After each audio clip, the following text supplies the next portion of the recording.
Welcome to today's webinar, How Little Policymakers Know About What They Imagine They Can Design. A title paraphrase from a famous statement by one of the key economic thinkers we will discuss today, Friedrich Hayek. This webinar is sponsored by the Law and Economics Center at George Mason University's Antonin Scalia Law School. I'm Donald Koshin, a professor of law here at Scalia Law, as well as the executive director of the Law and Economics Center. I'll be moderating this discussion today. This webinar is designed around the mission of the Law and Economics Center to serve as a nexus for academic research and education that focuses on the timely and relevant economic analysis of legal and public policy issues confronting judges and policymakers nationwide. All of it is centered around the belief that when judges, academics, and policymakers understand economics, they're more likely to make sound decisions and engage in rigorous analysis that supports the rule of law and the free enterprise system. And our commitment is to developing original, high-quality law and economics programming like we have for you today to further enhance economic understanding and provide information that's useful in the legal and public policy debates surrounding these issues. Thank you to all of you joining us today to be part of that ongoing dialogue. Our topic today focuses on economics as a humility-inducing discipline. So much of what core principles of economics teaches decision makers is that a failure to understand basic economics can lead to making decisions with serious unintended consequences. Such errors are particularly acute when one does not consider opportunity costs or trade-offs involved in choosing one path over another. And as we will especially discuss today, political decision makers often think they can fix things, yet fail to see the complexity of the world, the limits of human capacity, and the impossibility of planning, oftentimes causing unintended harm. Our presenters today have long and distinguished academic records studying these issues, and they are two of the clearest and very best communicators of these lessons. Hence, we wanted to bring them together for the benefit of the broad LEC audience today. So that we can reserve time for substantive discussion, I will give only very brief and basic introductions rather than extensive bios, but I do recommend that you click on our presenters' fuller bios in the email that you received as part of this webinar series, or go to masonlec.org, that's masonlec.org, to learn more about their impressive backgrounds. Our distinguished panel today includes Dr. Donald Boudreau, who's a senior fellow in the F.A. Hayek Program for Advanced Study in Philosophy, Politics, and Economics, and the Martha and Nelson Getchell Chair, for the study of free market capitalism at the Mercatus Center, and also professor of economics here at George Mason University. Previously, Don was president of the Foundation of Economic Education and an associate professor of legal studies and economics at Clemson University. He also serves as an adjunct scholar at the Cato Institute. He earned a PhD in economics from Auburn University and a law degree from the University of Virginia. Following Don, we'll have Dr. Bruce Yandel, who's a distinguished adjunct fellow at the Mercatus Center here at George Mason. He's the Dean Emeritus of the Clemson College of Business and Behavioral Sciences and the former executive director of the Federal Trade Commission and senior economist on the President's Council on Wage and Price Stability. Among his many contributions to economic thought, in 1983, Bruce developed the Bootleggers and Baptists political model, in which opposite moral positions lead to the same vote. He's going to explain to you what that means a little bit in his remarks, along with other things. And he received his PhD and MBA from Georgia State University and his BA from Mercer University. The panelists will each give brief lectures on the topics at hand and then engage each other in discussion for a few minutes before turning it over to audience questions. If you do have a question, please submit questions using the Q&A box at the bottom of your screen. The Q&A box should be at the bottom of your Zoom screen. Please keep your questions brief so that we can incorporate them into this webinar format. And please also identify yourself. We'll look through those questions and pose as many as we can to our panelists here today. With that, to get us started, I turn it over to Don Boudreau. Thanks, Donald. It's an honor to be here. Thanks for inviting me. It's certainly an honor to be, again, if only electronically, with my dear friend Bruce Yandel. I want to reveal myself at the start as that most contemptible of persons among modern elites, and that is a Pollyanna about the way markets work. Because I think this was relevant for understanding the background of regulation, of government regulation of markets. So there are three ways that I want to highlight that our world today, those of us in America, Western Europe, Australia, three ways in which our world is categorically different from the world of the vast majority of human beings who ever trod this globe. The first way is obvious. We're enormously richer. We're doing this Zoom call now. This wasn't even possible 20 years ago, much less 2,000 years ago. We're sitting in air-conditioned offices, which is very nice, given that it's scorching here in DC today. We're all well-fed. We don't suffer from famine. We fly in planes. We drive in automobiles. We have smartphones.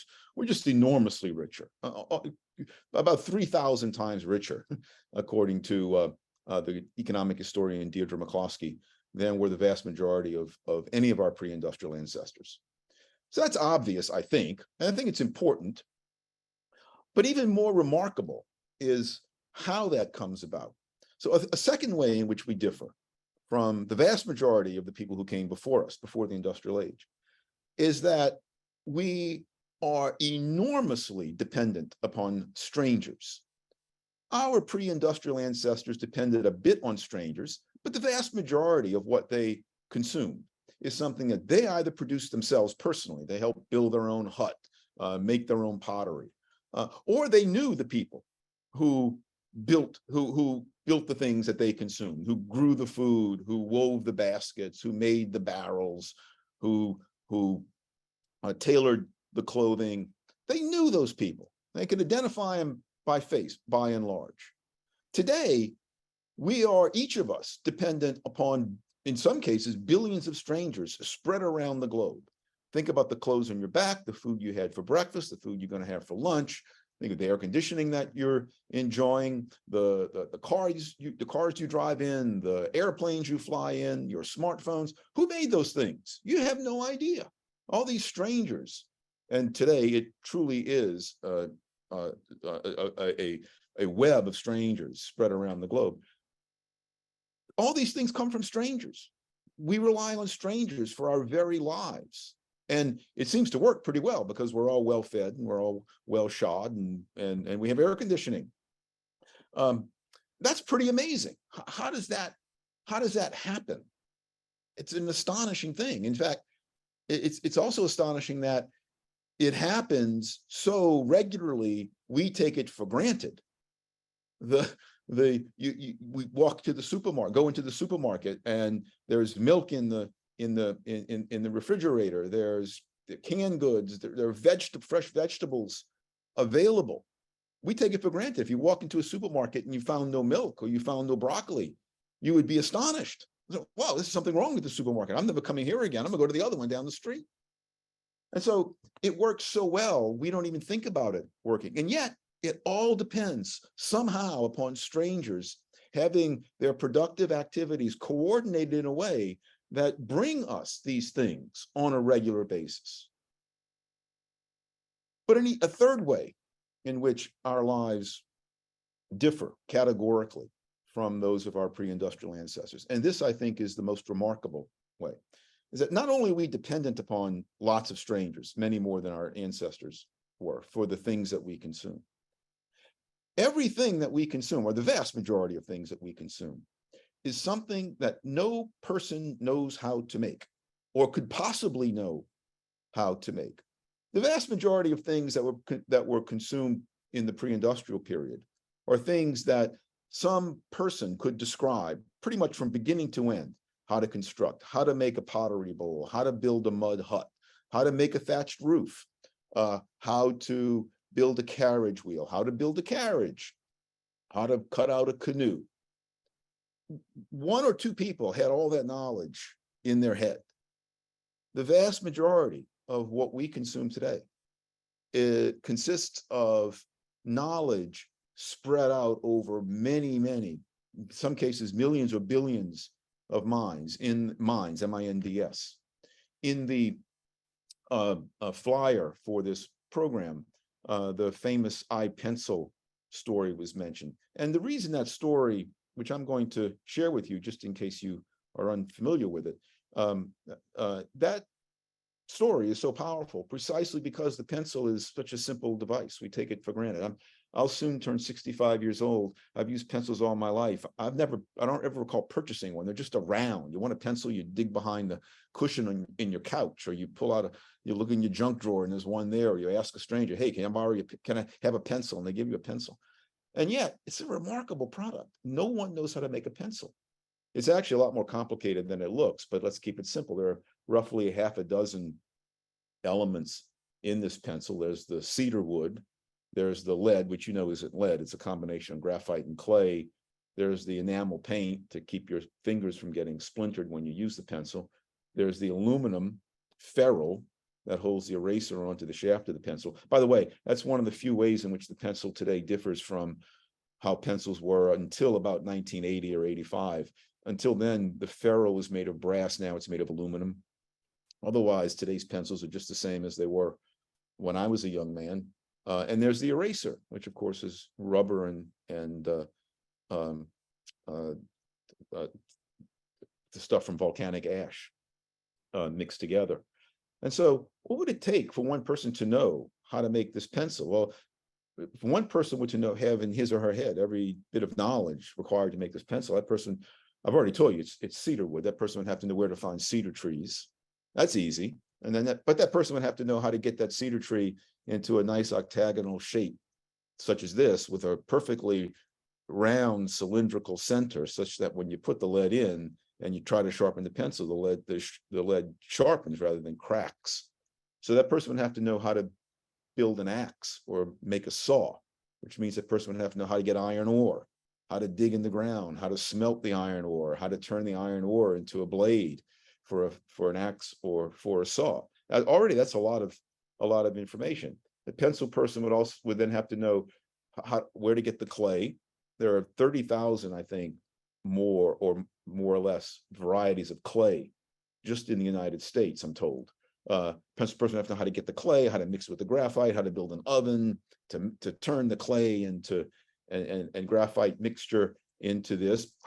Pencil person have to know where to find the graphite and where to find the bauxite to make the aluminum, how to build a machine in order to turn the bauxite and countless other ingredients into aluminum. Making aluminum requires a lot of electricity, so pencil person would have to know how to build an electrical generating machine and all the wires that transmit the electricity from the generator into the electrolysis machine that makes the aluminum. Pencil person would have to know how to get to Brazil or Malaysia in order to get rubber, how to tap the rubber trees, turn that sap into rubber that's suitable for a pencil eraser, how to get the pumice to make to mix with the rubber.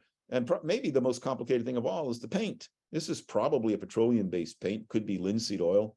Pencil person would have to know how to dig, how to explore for oil, how to find it, how to drill for oil, how to turn the crude oil into a base such that when it's mixed with, in this case, a yellow dye, it turns into paint.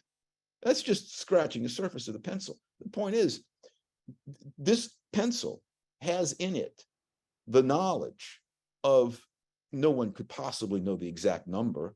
I'm going to give a conservative estimate. 100 million people. It took the knowledge of 100 million people to make this pencil happen.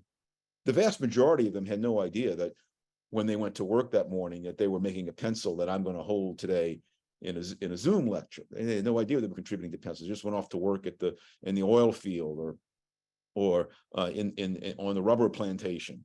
They had no idea, but their efforts somehow came together at some point, some of those efforts to make a pencil. And you know what's remarkable? Even though I've never purchased a pencil, I don't recall ever buying a pencil, I Googled the price of a pencil. You can go to Staples and you can buy a package of 10 pencils. And each pencil will cost you about 10 cents. The average manufacturing worker today in America earns an hourly wage such that that worker can work for 4 seconds and earn enough income to buy one pencil. Think about that.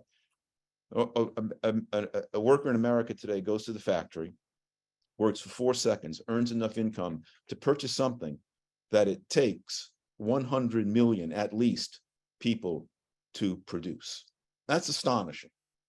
And of course, what's true for a pencil is true countless times over for really complicated things like smartphones or the computers that we're looking at, the clothes on our back, Toyota Camrys and 737 jets that fly overhead, and the house or the office building that you're now inhabiting.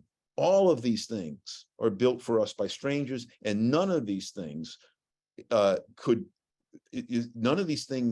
can be grasped by any one person in order for that person to know all that there is to know to produce those things.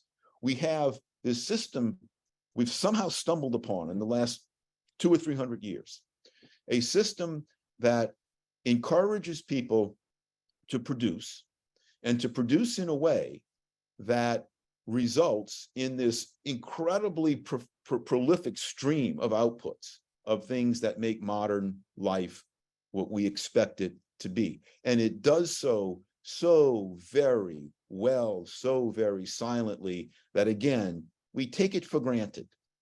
And we only notice it on those relatively rare occasions when there's a hiccup.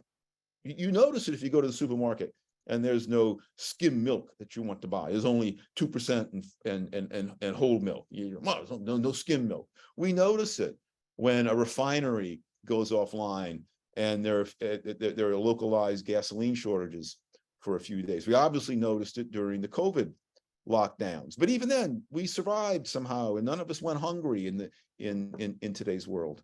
And so the irony here is a lot of regulation, government regulation that's called for, and some of it may be justified and necessary. The irony is that regulation is called for when we notice hiccups in this incredibly complex global system, globe-spanning system of markets. And I often worry that in calling for regulation, the people who call for it, and certainly the people who carry it out, don't appreciate just how complex is the market order into which the regulators will intervene. And that's a real danger. If we don't understand the complexity, if we don't understand just how much knowledge is being used to produce things from the pencil to 777 jets, 787 jets, then there's a risk that the regulation will backfire, that it won't actually achieve what it seeks to achieve, or that it will achieve what it seeks to achieve at a cost far greater than we expect, that we don't appreciate. And with that, I'm going to turn it over to my dear friend Bruce to say more about regulation. Thank you, Don. And let me remind the audience before Bruce gets started that you can use the Q&A button at the bottom of your screen to ask any questions. We will, that queue will develop, and we'll get to those questions shortly after the opening remarks. Bruce, take it away. You're muted, Bruce. Bruce, can you hear me? You're muted.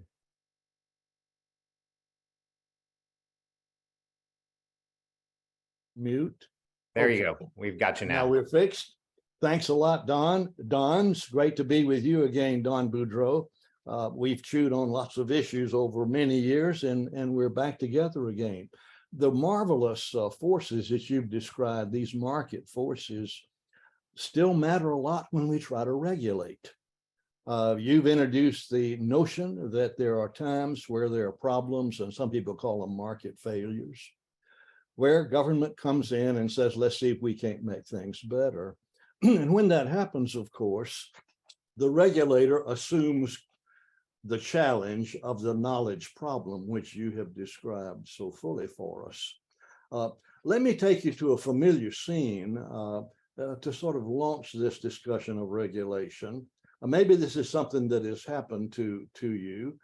A few years ago, Dot and I had some visitors from Slovenia who were not all that familiar with America and life here. And as they were getting to our home and we were having dinner together, we said, well, what would you like to see? Maybe you would like to go down and see historic Charleston here in South Carolina, quite an interesting place. And they looked at each other for a minute and they said, well, what we would really like to do is go to a Walmart. Because we don't have anything like that in our cities, and we'd like to go to a Walmart. So imagine that you go to a Walmart or to a grocery store. They wanted to see a big grocery store, and you're in the parking lot, and it's the current time period. As you look at the parking lot, it's full of vehicles. Most of them are SUVs. Some are pickup trucks, and there are a few sedans. And if you stand there a few minutes, you will perhaps see a familiar sight. A woman walks out who may weigh 120 pounds. She gets in this 5,000-pound SUV, puts the key in the ignition, turns on a 300 horsepower motor, puts in her sack that has a loaf of bread and a gallon of milk, and heads home. And as you look at the picture, your guests are saying, there's something about this that doesn't look quite right.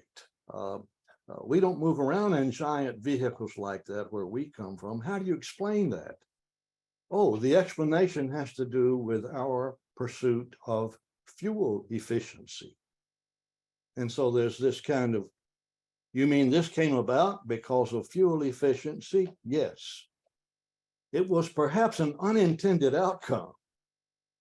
So to understand that, let's go back a bit and think about America's first encounter with fuel efficiency standards. It came about after the 1973 Arab oil embargo, and our politicians in Congress did not want Americans to have to suffer from high-priced gasoline.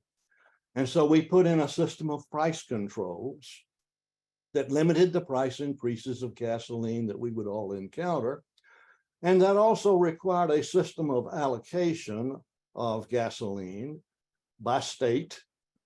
And no one really knew how much gasoline to give to each state. And so somebody came up with the idea, well, let's use last year's consumption patterns for gasoline distribution to every filling station, 7-Eleven outlet in America based on the past, and we'll regulate the price.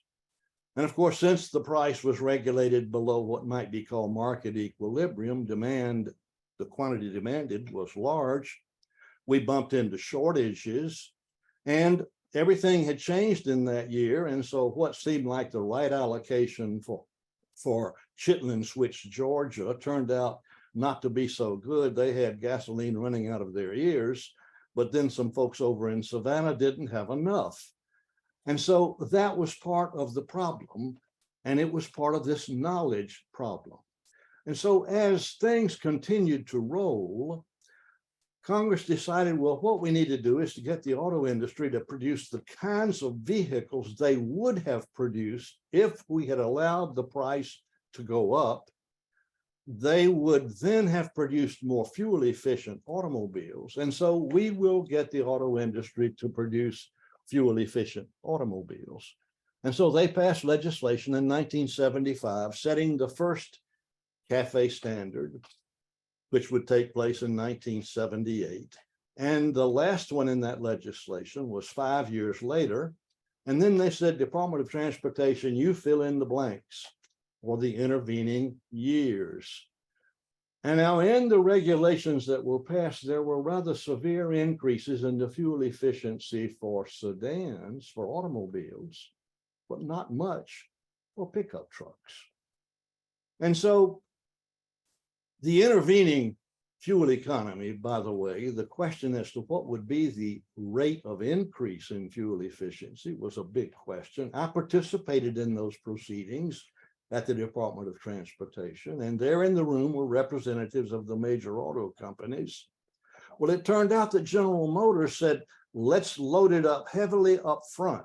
Let's require higher fuel efficiency sooner, and then let it be less later. Well, why would they take that position? They had already downsized their fleet. And Chrysler's representative said, if you do that, we'll go bankrupt. And somebody said, give those people a crying towel. They're already always complaining.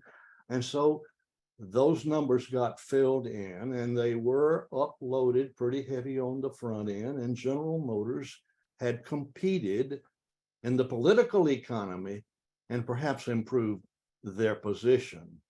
But then because the pickup trucks did not get hit hard, consumers looked around on the lots and they saw these small vehicles, almost lawnmower size with small engines that were being produced relative to what they'd seen in the past. And they saw these nice looking pickup trucks. And so pickup truck sales increased and they got fancier.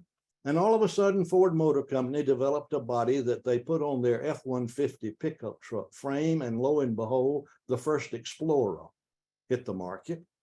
Then the Lincoln Navigator, and then the Lincoln Aviator, and then the Suburbans, on, and then vans, but they were all trucks.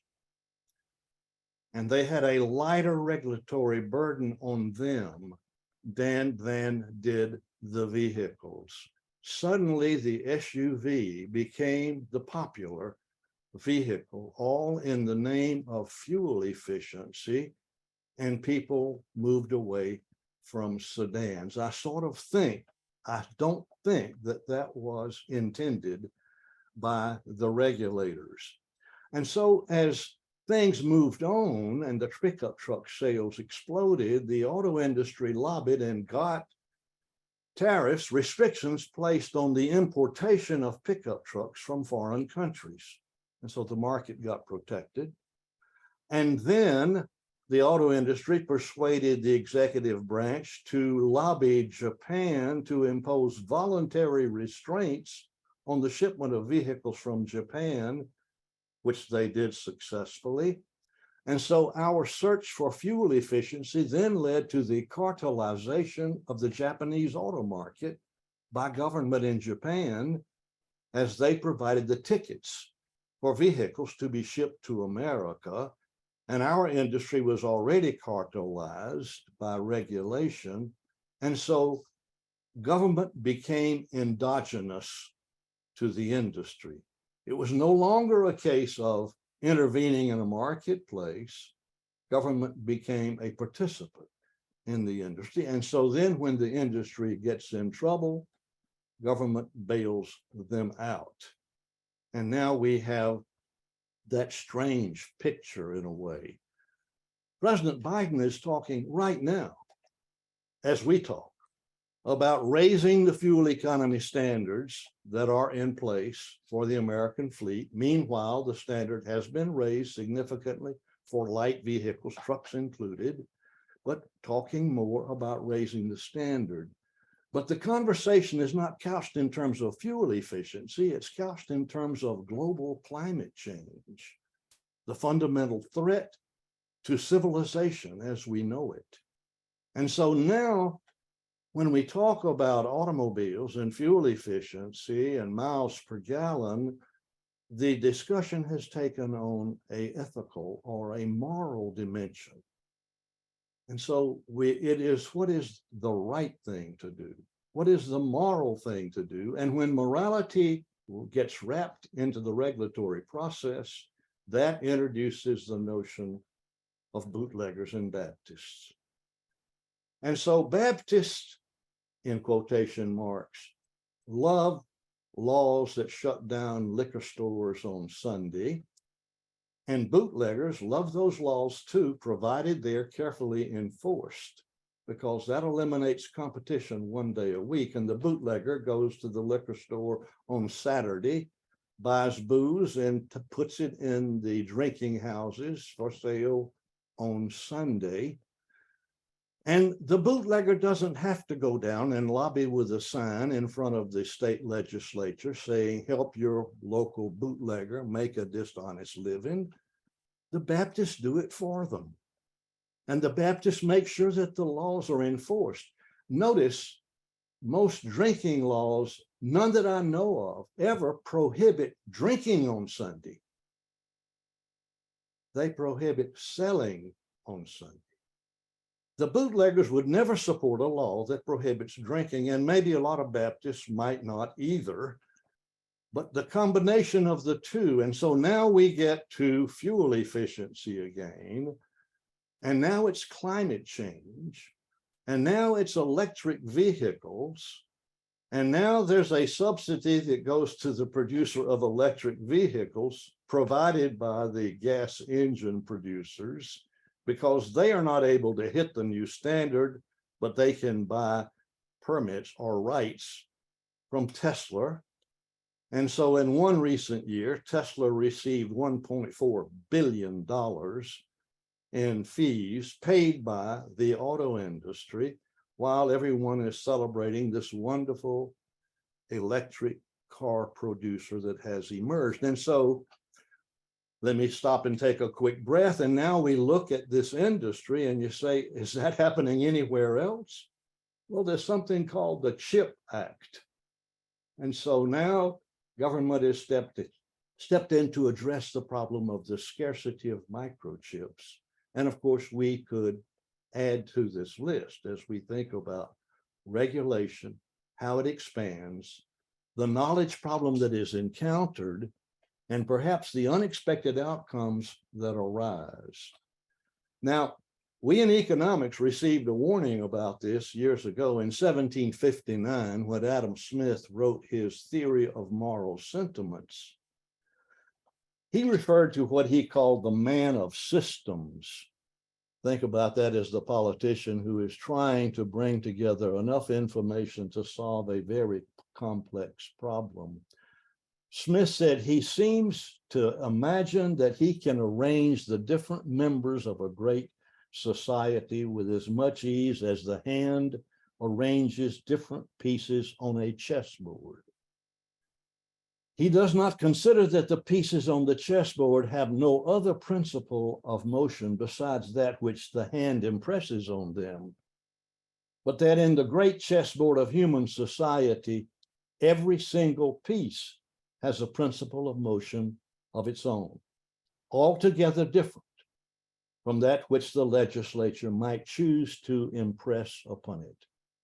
And so we're talking about billions of free agents that Don has described, who are out there figuring out how to make a living and maybe make it better.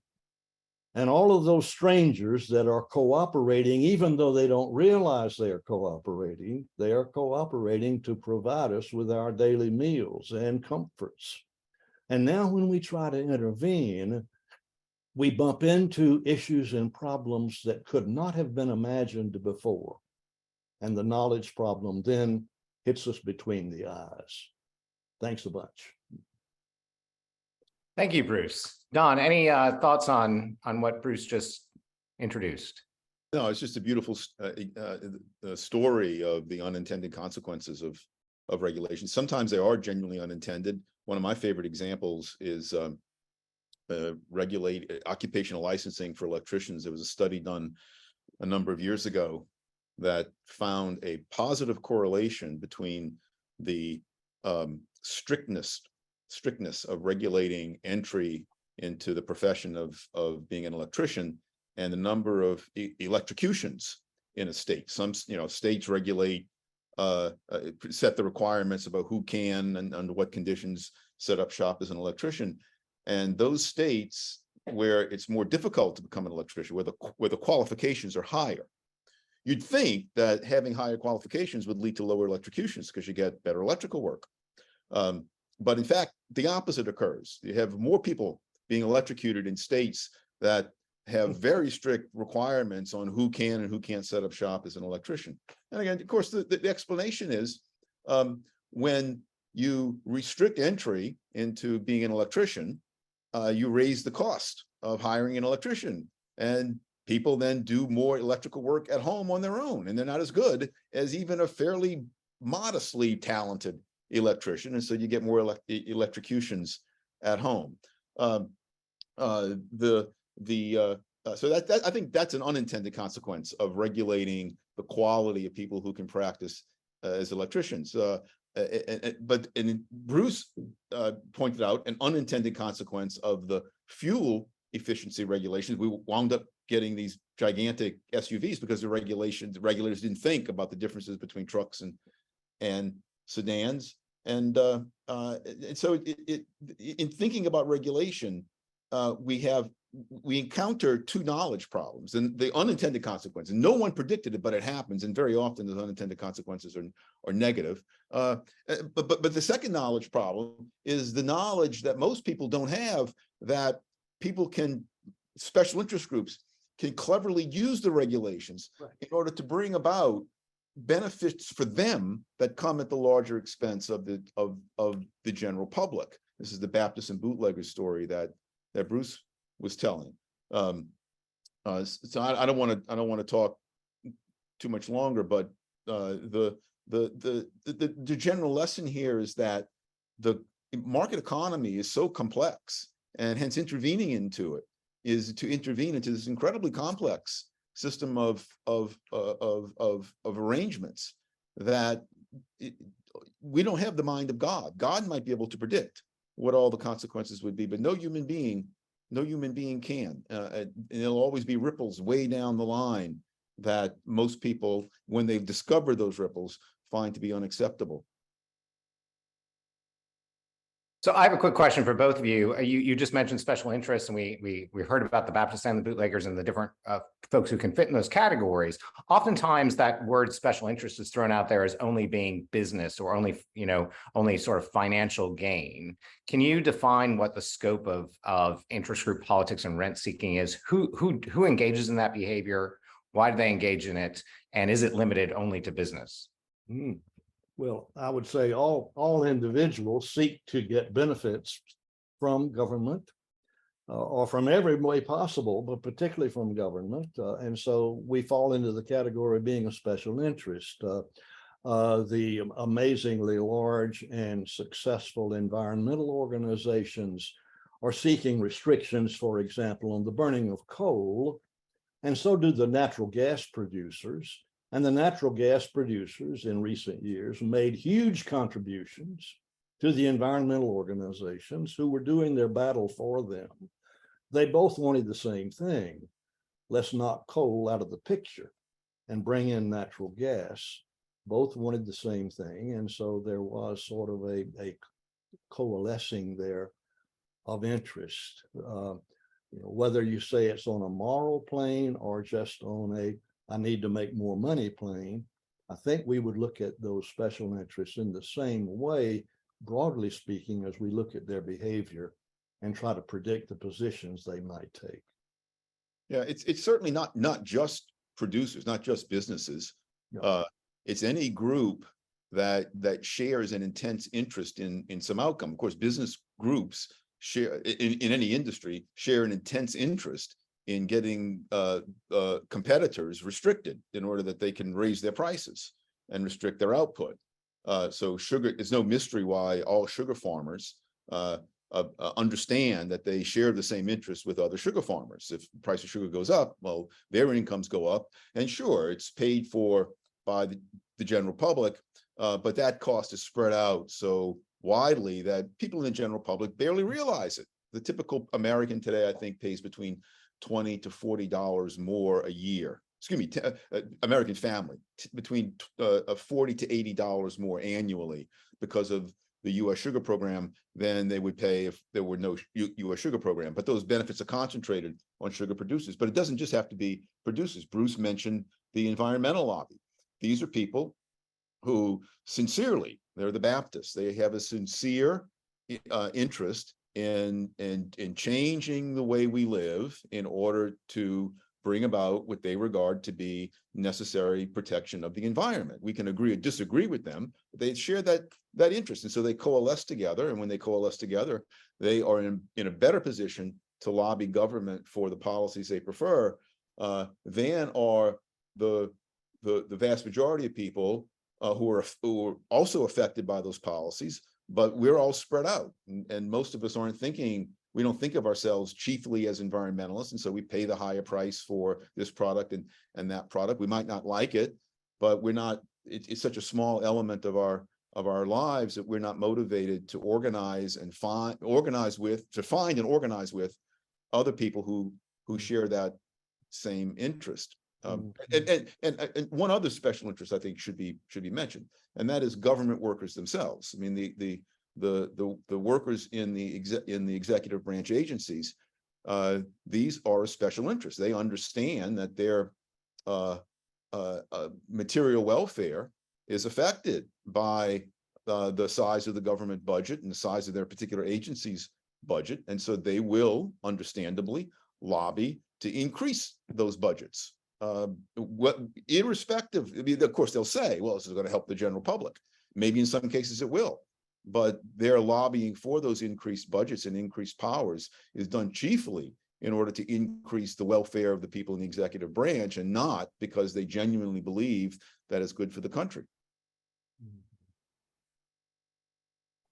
We have quite a few questions, and Bruce, unless you have something to add, I think I'll turn to those. All right, let's go to the questions and I'll jump in later. Great. Well, I'm going to combine a couple here. Richard Williams notes that regulators don't understand complex markets. Congress doesn't understand complex regulatory bodies and complex markets. Voters don't understand complex Congress, and complex regulatory agencies and complex markets all come together. Where and how do we intervene is the question there, but I want to combine it with a similar question from Glenn Lyons, where he notes that your stories are wonderful, and it's hard to imagine anyone hearing them who wouldn't be convinced of their wisdom. But do you find most people hearing them are convinced, or is there a significant number that are not? For those that are not convinced, have you found any other ways of convincing them? So I think both questions are kind of asking, how does this message break through? And what's your observation on how well it's broken through in the past? And I think I would add there then, even if it does break through, are there incentives against actually responding to the wisdom on the part of those who are the policymakers? Go ahead, I spend a lot of time talking about the complexity of the world. At one level, when you explain it, it's hard for a person to deny it. You can't explain the pencil story and someone go, no, that's just not true. I know a person who can make a pencil from beginning to end. But the problem is the lesson isn't generalized. People see what they think to be is a problem in the market. The market's not working the way they believe it should work, and maybe they're correct. It's working in a way that doesn't suit their fancy, and they want it changed. And so politicians, they are, as Bruce said, they are men of system, that generally speaking. And so they promise, give me the authority to fix this problem, and I promise I'll do it. And they hire Ivy League experts, and they put out position papers, and it all looks so technical and scientific. But none of it, in my view, it comes to grips with the actual complexity of the world. So I don't know of any solution other than to keep reminding people that the world's very complex, and it's a level of complexity that cannot be gotten over simply by having another Ivy League PhD in the room, or a dozen more Ivy League PhDs in the room. It's not the kind of it's not the kind of the knowledge that government lacks in order to regulate in what would genuinely be a public interest manner. That kind of knowledge is not the kind of knowledge that you get out of textbooks. Well, I was saying, thanks, Richard, and thanks for the other question on complexity. The thing I think of with respect to your question is try to focus on outcomes. What has happened versus what was hoped for? Could it have been done more effectively so that we would have gotten even more clean air or less dirty coal, as the case may be, than we got? By focusing on outcomes and comparing possible outcomes, maybe we gain a little bit of yardage. But I still have my doubts that we gain much, because it seems to me emotion carries more weight in the context of safety and health, safe food, safe drugs, clean air, eliminating dirt out of the water. Emotion carries more weight than does reason. We are not real good as a people in doing retrospective studies. Hardly anyone ever looks back. I'm speaking of anyone in government agencies. And I understand, I think, why, and because my little experience with it was there was so much pressure to get more things done that nobody had time to go back and look to see, well, what happened with respect to the rules and regulations that we developed 5 years ago. And I think that's another indicator that the emotional content, or what I might put in quotation marks and call the Baptist content, carries so much weight. It's hard to think, and I think it's hard to get other people to think about things like the topic we are exploring here, and to get interested in comparing actual outcomes with what was intended. There's always a new crisis that commands our attention. So I think a number of our questions actually address what might be the new crises that are coming up. So let me turn to a few of those. One, this is directed at Don, but I think it can go to either Don or Bruce or both. Can you elaborate on the relationship between the knowledge problem and industrial policy, especially as industrial policy is being pushed by folks on both the American right and the left as being a necessary, objective? Yeah. So first of all, let's distinguish industrial policy as a means of improving the economy's overall performance over time from policies meant to strengthen national defense. I'm going to put the latter aside. We can agree that there are certain policies that we might want to pursue, protect certain minerals for national defense purposes. So let's put that aside. The vast majority of people who, or a large number of people who advocate industrial policy do so because they believe that the market left to its own devices will not invest enough in the right industries and invest too much in the wrong industries. Orrin Cass, who is a modern conservative proponent for industrial policy, described the market as a drunk donkey. So it has no good navigation system. It just goes along intoxicated. It's an intoxicated ass. What Orrin Cass and other proponents of industrial policy as a means of improving standards of living for people don't understand is that the market is not a drunk donkey. Prices direct people, producers and entrepreneurs, where to expand output and where to contract output. Interest rates, assuming that they're not mucked up too much by monetary policy, direct investors on where to invest and how much to invest. Entrepreneurs, ever eager to make more money, more profit, look out at the market. They figure out ways. They spot imperfections, and when they spot an imperfection, they in order to make a profit, they attempt to address that imperfection, to make it to improve matters for consumers. If the entrepreneur is correct, the consumers spend a lot of money buying the entrepreneur's product, and the entrepreneur gets rewarded. If the entrepreneur is incorrect, the entrepreneur pays a price in suffering losses.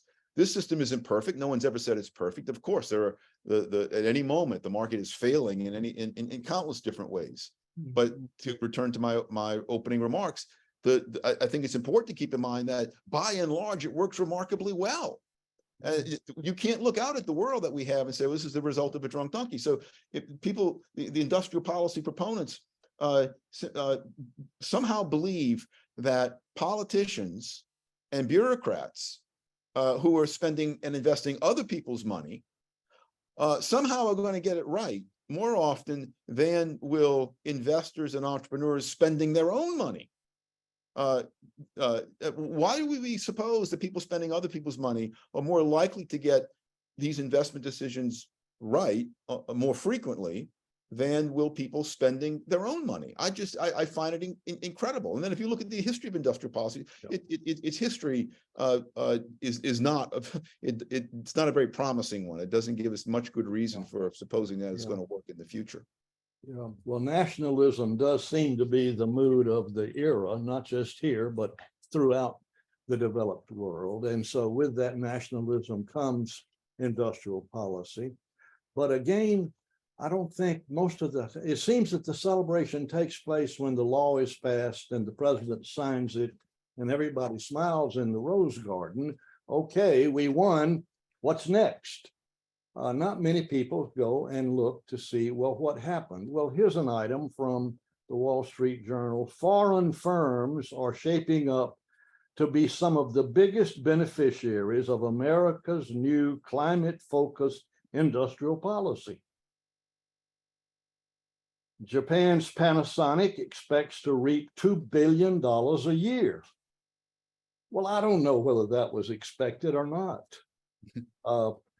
I sort of doubt that was the expectation when people were celebrating America's industrial policy. And if you're going to produce electric automobiles, they have to be produced here, and they have to have in them batteries that are produced here. And in addition to that, you will have to provide child care for the children of the employees in the plant. So we go on and on. but I doubt that anybody looked. I mean, this was 1 week later that it's foreign firms and their shareholders who will be major beneficiaries. And, from the standpoint of one who looks at gains from trade, my response is, well, so what? May the best firm win in this competitive battle. But there doesn't seem to be a lot of looking to see what happens. Can I say one more thing about industrial policy? Sure. So there's not only the knowledge problem, the standard knowledge problem, where bureaucrats and politicians, there's just no explanation for how they're going to get the detailed knowledge that they would have to have in order to allocate resources in a way that over time proves to be better than how those resources are allocated by market forces, by profits and losses. There's another kind of knowledge problem. That's knowledge. Bruce alluded to this. It's knowledge of what's actually happening. There's a lot of there's much mythology about the nature and the state of the American economy. I hear it said all the time. Bruce, I'm sure you do too, that, well, our manufacturing sector has been hollowed out. This is said as if it's an established truth like gravity, and it's simply untrue. We Americans, our manufacturing output is close to an all-time high. It hit an all-time high just before the Great Recession of 2009. It's ticking back up. Our industrial capacity is today at an all-time high. So there's a lot of misunderstanding about the nature of the problems that we face. A lot of industrial policy advocates immediately discredit themselves, in my eyes, when they make claims about the state of the economy that are easily disproven by going to any government data website, such as the Fred website that the St. Louis Fed has. You can check the claims and you say, well, that claim is false. So if someone is advocating a policy to correct the problem that doesn't even exist as that person describes it, that doesn't give me a lot of confidence that that person's recommendations have merit. Of course, that masking issue, right? The idea of making claims in that way helps to mask the real underlying motivations behind some of these policies, correct? And it increases the information costs on the part of the dispersed public to really find out about the redistribution that's occurring. Is that correct? Right. Yeah. I mean, if a claim is made over and over again and repeated in the media as if it's established truth, then ordinary John Q or Jane Q citizen doesn't feel the need to actually check it out. It's just, well, this is established truth, and that makes it easier then to drive policies through Congress or through a regulatory agency that create rents for special interest groups, all in the name of correcting a problem that doesn't even exist very often. Well, let me turn to Vincent Miozzi, who's a research assistant and PhD student at the Free Market Institute at Texas Tech. He has two questions, both are on ESG. First, how different are proponents of ESG in industrial policy? And he mentions, to me, it seems like they use largely the same tools, but simply seek different ends. And second, can ESG in industrial policy be understood as an application, or at least a type of in-kind socialism, whereby economic calculation is performed in kind rather than money prices? Any thoughts on how ESG and the push for ESG fits in the framework that you've both been discussing? I think as far as ESG being a spontaneous response from private corporations who say, this is what we're going to stand for, and you can come and audit us if you want to, but this is what we believe. I say, right on, brother. You can rise or sink on the basis of your position. But if it gets to be a question of the Securities and Exchange Commission developing an auditing measurement of what is ESG and how far have you gone and what is the truth with respect to it, then we're getting a government standard for ESG, and I've got serious misgivings about that. But when Polaroid said, as long as we pay our shareholders more than they can earn anywhere else, then we ought to be free to do things in our communities here in Massachusetts that we just want to do, because that's our little red wagon. I sort of say, right on, that's American capitalism. And if you want to call it ESG, fine. That's sort of my reaction. Yeah, I agree. I mean, and I also agree with Vincent. I think I agree that the instinct, the vision that proponents of industrial policy have, and the vision that proponents of ESG have, are very complementary, very similar to each other. It's this notion that somehow, left to their own devices, markets are going to lead to suboptimal outcomes, and that we can improve those outcomes by having people who have access to lots of different resources that they can reallocate consciously. To have those people consciously reallocate those resources in ways that, in their minds, will be superior to the market allocations brought about by relying on the price system and profit and loss system. And I just think it's a form of hubris that is intellectually unsustainable. It's simply mistaken. But that is the vision. We'll have some really smart, caring people allocate resources rather than have resources allocated according to this venal system of commercial profit and loss. Why not have well-meaning people allocate resources consciously? So Michael DeBow asks that you each speak about how these, what you've just mentioned across this time with us, reflect on the Biden administration's antitrust policies, especially the FTC. So are there some examples coming out of the antitrust world that would be exemplary for your purposes? Oh, wow. There's so much. We only have 4 minutes. I'll just say a few words and so we can hear from Don's into this. Yes, please. So I think antitrust is an excellent example of a policy where a lot of hubris is in play. Lena Khan doesn't know what the optimal market structure of any industry is. Lena Khan doesn't know what the trade-offs are that companies face when they make different kind of contractual arrangements with workers and suppliers. But antitrust policy, particularly the vigorous kind that's envisioned by the Biden administration, is based on the presumption that intellectuals can somehow know better than do the people with their own money at stake what the optimal industrial structures are, the optimal contracting arrangements are. And that's simply hubris of an almost criminal sort. Bruce?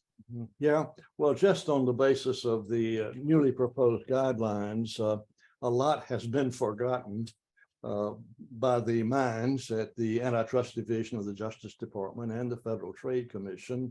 I still think the landmark work was Bork's The Antitrust Paradox.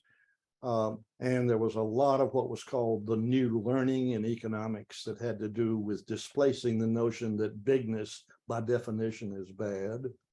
But I think where bigness can become bad is when large firms are in a position to be far more influential with government, and they obtain barriers to entry. They obtain special interest benefits that large firms are able to do because they have economies of scale in lobbying and working government.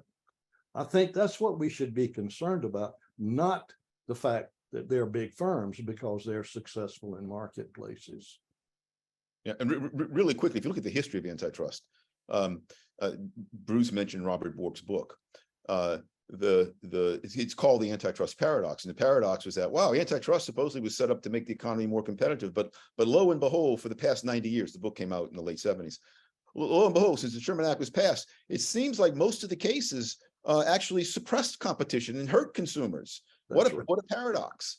This is another example of regulation. I think we have bootleggers and Baptists. You have people who really thought, well, we need government to promote competition. You had other people who were using that language as a mask to use government to actually suppress competition in the name of promoting it.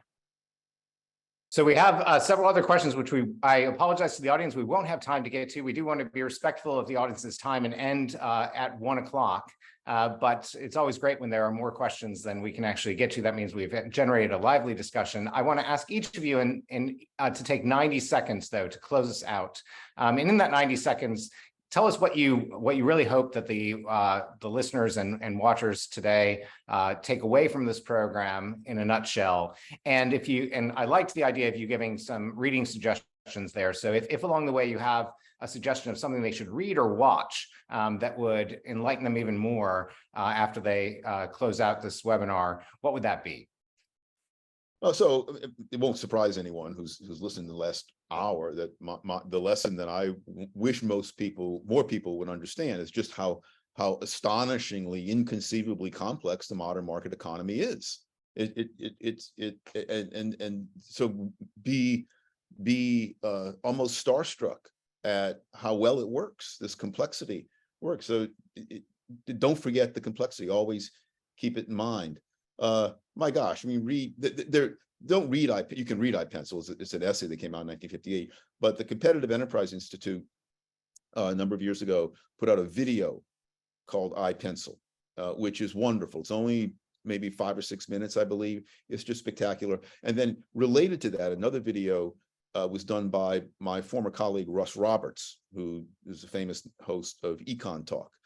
It's called A Wonderful Loaf. It's a play on A Wonderful Life. And look at Google Russ Roberts Wonderful Loaf and look at that. And that pretty much effectively conveys most of the information that I wish more people understood. Yeah. Well, I think one thing that I would try to emphasize is that no matter how old and learned we may seem to be, we don't know a lot. And so that would be a plea for humility with respect to how much we know and therefore how much we can implement. The other thing is to think about, in spite of all of this that we've talked about, the concrete that has been poured many times regulating markets, we still have a phenomenally vibrant market economy. I'm going to call it that, in spite of all that concrete that is on it. And that's almost miraculous that we can work so hard and goof up so many things, but still people are out there putting it together, finding new ways to do things. We have significant gains in productivity that are offsetting some of the burdens that are being imposed. And so that leaves me to be optimistic. And as far as something to read, Matt Ridley's The Rational Optimist would be one book to put on your list if you don't already have it there. But it's been great being with you. Likewise. Thank you so much. Thank you to Bruce Yandel and Don Boudreau for sharing your expertise with us today. Thank you all for joining us and watching this webinar brought to you by the Law and Economics Center at George Mason University's Antonin Scalia Law School. We hope that you'll join us again for a future webinar.